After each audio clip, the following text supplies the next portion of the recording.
1st. It is Monday, May 21st.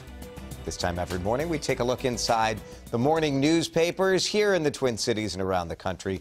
And obviously, both newspapers on their front page leading with the end of the legislative session. There's your Star Tribune. But inside the Star Tribune, also a story about something we've seen play out quite a bit here. Minneapolis leaders and planners want density in the city. So do residents in theory.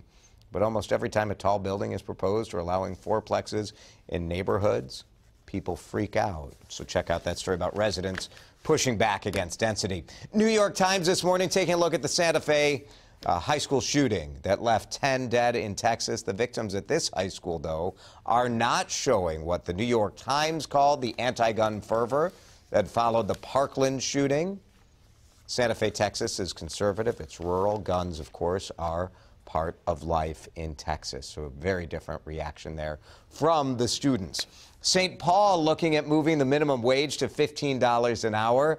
And the Pioneer Press is reporting that would really hit the Parks Department the hardest. If they did it all at one, the paper says it would hit City Hall by $2.23 million a year. But almost all of that comes from Parks and Rec. For people like park workers or lifeguards, most of the rest of the city departments already paying more than $15 an hour. More retirees are being recruited to go back to work. USA Today in the money section writes about the labor shortage that's allowing older workers to stay on the job but at their own pace. Research on older workers finds that they have lower rates of absenteeism, less turnover. They actually adapt well to new technology despite the stereotype about people who are in their 60s or older.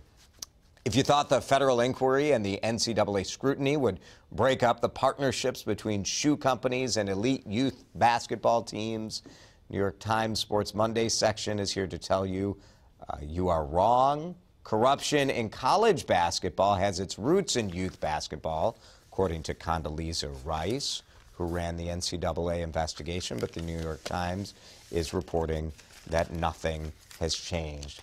So you have seen these people in your Instagram and Facebook feeds, regular people promoting, clothing lines or restaurants or different businesses. Well, the Star Tribune business section this morning is looking at influencer marketing. It's expected to be a $20 billion business. Now, the Federal Trade Commission has rules about all of this.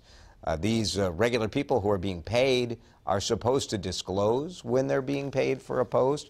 And the FTC has actually ruled that it's not good enough to put like hashtag sponsored way at the bottom where you have to click on more to be able to see it. It's got to be more prominent. And we're seeing changes in that. Local ad agencies, of course, it's been a game changer for them.